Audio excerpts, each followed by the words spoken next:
Molly Lou Melon, and today you're going to read a story about me, and I'm super excited. I'm going to teach you how to do something called stop and jot. You did it last year as a second grader, but since we're third graders now, we're going to be able to do it even better than before. Before we get started, I want to show you the book about me. You can tell me if it looks like me. Stand tall, Molly Lou Melon. And there I am. I even have the blue eyes and everything. The story is written by Patty Lavelle and it is illustrated by David Cottrell. Okay, so first I want to make a prediction. And I already see I'm little, and so I wonder what it means when they're writing a book about me saying, stand tall, Molly Lou Melon. So that's kind of interesting to me. So I'm going to make predictions based off of the pictures to see if I can tell what they're writing about me. Let's see. Some shoes. Oh, see, that's little old me right there. And I have to have a ladder to get up to my bed. Ooh, I can do all kinds of cool tricks. I smile. My teeth are a little different. Whoa, see? Pretty crazy, huh? I look pretty happy. And I am. I'm very different. Looking here, can do more tricks. So I have my lunchbox. And guess where I'm going? I'm going to school, I think. I can see it looks like a bus. I have football, but I can't see out of the helmet. I know how to balance things on my teeth, but I see people laughing. You'll know who this guy is later. Trying to figure out what it might be about. Am I gonna make a new friend? I don't know. Oh, and here it is right here. I know who this is, but I want you to try to make a prediction of who you think it is. Did you make one? Okay. So, we're going to be reading this book about me, and we are going to learn how to stop and jot. Stop and jots help me check to see if I understand what I read. So, I'm going to read this book to you guys, and I'm going to show you how I would stop and jot as a third grader, and then I want you to do that for the rest of the week in your writing. Okay? Good luck!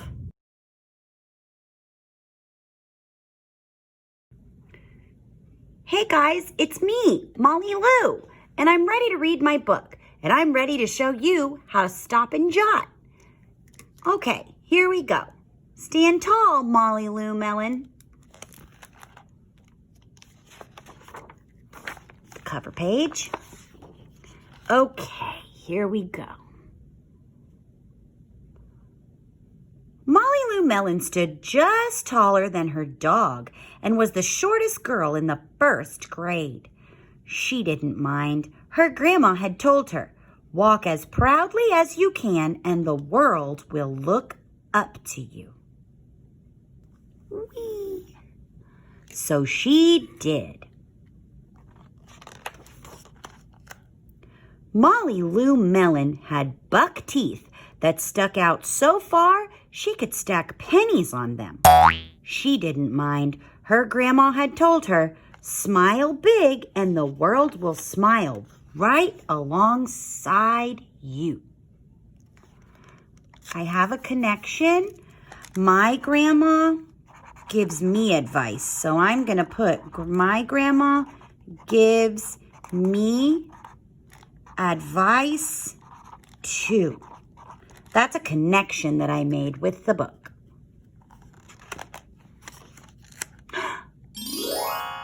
So she did. She's listening to her grandma. Molly Lou Melon had a voice that sounded like a bullfrog being squeezed by a boa constrictor. She didn't mind. Her grandma had told her, "Sing out clear and strong, and the world will cry tears of joy."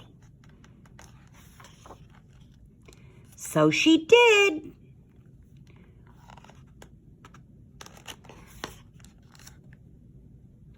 Molly Lou Melon was often fumble-fingered. She didn't mind. Her grandma had told her, "Believe in yourself, and the world will believe in you too." I have a connection. I'm going to stop and jot. I think that Molly Lou makes mistakes, but it's okay. Remember, I'm just thinking about what the text is about to me, and I'm writing it down. You don't have to do it on every page. So she did. Then Molly Lou Melon moved to a new town. She had to say goodbye to her grandma and all of her friends. There she's moving. Have any of you ever moved? And start in a new school. Have you been on a school bus? On the first day of school, Ronald Durkin called her Shrimpo in gym class. When the game started, Molly Lou Melon caught the football, ran under the legs of Ronald Durkin, and scored a touchdown. All the children thought, "Wow, she's good." And Ronald Durkin felt very foolish. I see something happening here, and she's getting bullied. So I'm going to put, she's getting bullied. So now I'm just talking about what's going on in the story. They called her a mean name, but she got back at him. Ha ha. On the second day of school, Ronald Durkin called her Bucky Tooth Beaver. Molly Lou Melon took out her pennies, stacked 10 high on her teeth, and smiled as big as day. All the children smiled with glee, and Ronald Durkin felt foolish. Uh-oh. This bully is he is having a hard time getting to her. Sometimes bullies can get to us and make us feel upset. So I'm going to say, Molly Lou wins again. She's not letting this bully get her down. Next page. On the third day of school, Ronald Durkin said, "You sound like a sick duck. Honk, honk." Molly Lou Melon sang out a quack, so clear and strong that it made Ronald Durkin somersault backwards, hit his head, and have to go to the nurse. All the children cried with joy to be free of Ronald Durkin for the rest of the afternoon, and Ronald Durkin felt very foolish. I kind of have a wondering now. I wonder if they will become friends. The reason I wonder that is because sometimes bullies learn their lesson and they end up being pretty nice people. I guess we'll see. On the fourth day of school, Ronald Durkin said that she'd made the snowflake all wrong. But Molly Lou Melon opened up her paper and revealed the most beautiful snowflake of all. All the children oohed and ahed, even Ronald. Uh-oh, was my prediction right? Wow, she's very talented. She can do a lot of things even though she's tall. She's talented. I'm going to make that observation. She's talented, even though she's small. Doesn't matter what size we are, we all have very, very good talents.